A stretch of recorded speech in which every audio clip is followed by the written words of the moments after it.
here in Guadaloupe. It was first discovered by Christopher Columbus, who gave it its name, but it didn't become continually inhabited by the Europeans till the 17th century. It became a French colony in 1648. If you're looking for an off-beaten path kind of place in the Caribbean without sacrificing a fantastic travel experience, you found the place. Maybe the first thing you notice when you land is the country's unique shape. From the air, it looks like a butterfly.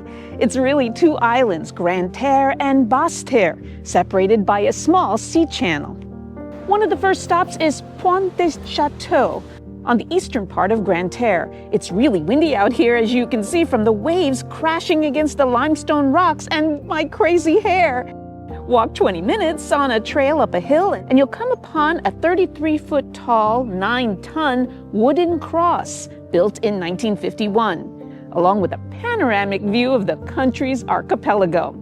A wonderful day in Guadeloupe includes a visit to a 74,000-acre national park and a hike to the 130-foot Galion Falls, which is at the foot of the La Soufrière volcano. The volcano is an active one, having erupted as recently as 1979. While getting that view of the waterfalls is so worth it, be warned it's no easy trek to them. It actually feels more like a rock climb, and a scary one at that. We are in Plage de Babin. There's this amazing 15,000-foot volcano, and one of the benefits is you get all this mud to make you feel better. Your joints are sore, especially after that hike yesterday. Rock climb yesterday. Here goes. Definitely muddy looking for an ocean. I heard you have to go about 50 feet in, but it doesn't look like people have to go that far to get some good mud. Ooh, I can smell it. It's stinky. Oh my goodness. It's really salty and really mushy. I feel like I'm in quicksand. Okay, see, this is what it looks like.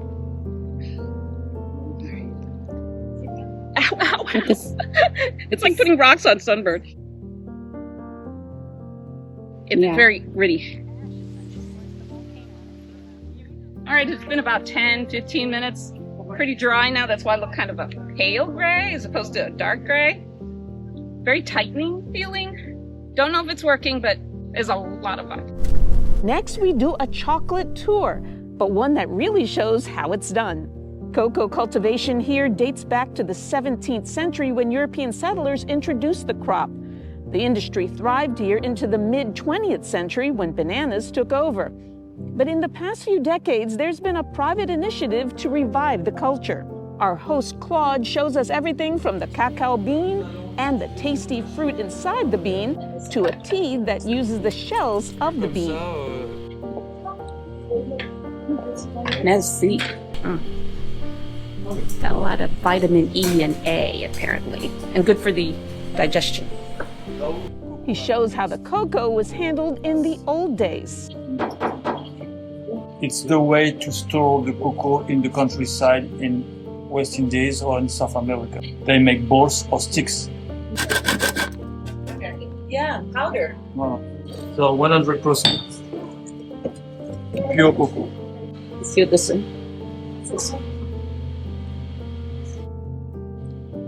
Doesn't taste like anything. It tastes like chalk. Now we're making some hot chocolate. We put sugar and we grounded it into the cacao.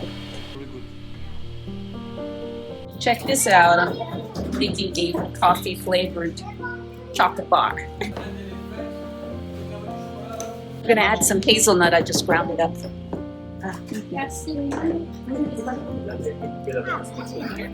I'm going to put the chocolate on my chocolate to make my chocolate bars. It's got hazelnut and peanuts and ginger. Guadeloupean flour in here too. That's why nobody else will eat it but me, which is probably a good thing. More for me.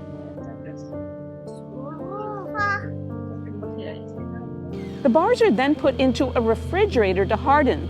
While we wait, we check out the plantation and what the cacao beans are like in the wild. The cacao plant starts off with fruit that's red, and then it becomes green, and then it becomes yellow. Takes about a week, goes from green to yellow, and it's ready to be picked. And the plastic bottles is because woodpeckers like to eat them. We humans want them first. This is their crop for Monday. Banana leaves. Yeah, banana leaves on the top. They are inside. This other... They're drying? Yeah, they are drying, but this is, the pods were eaten by birds. Fermentation box. And banana leaves on And the how top. long the fermentation? 6 days. 6 days. I move every 2 days. This is roasted, this is unroasted.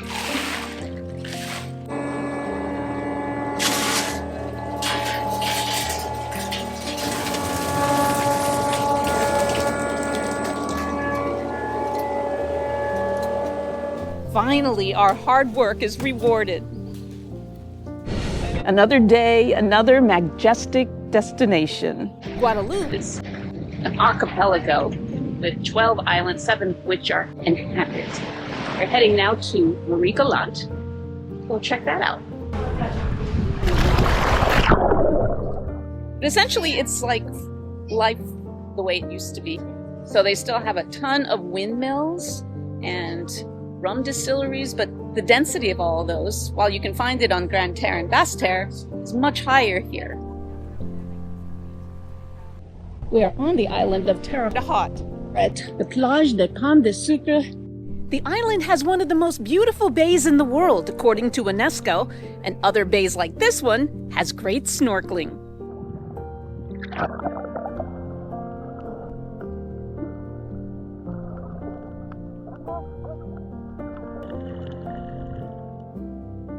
And it's got a lot of history. The British and the French battled here between the 17th and 19th centuries because, obviously, who wouldn't want this? Nearby, you can even check out Fort Napoleon, which was destroyed by the British in 1809. It was rebuilt in 1867, but it never saw battle and was just used as a jail, essentially.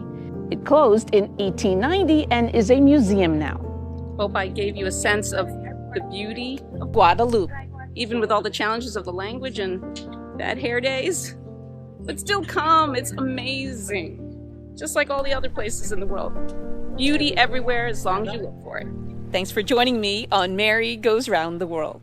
One thing we have noticed here, learn French. I know this much French. I spent a couple of months doing Rosetta Stone and Duolingo, but it's okay. I can say certain things like the Czech, l'addition, but and bonjour and merci. But French is a good skill to have, which sadly I do not have. So, the other thing that we've been noticing, the weather changes like that.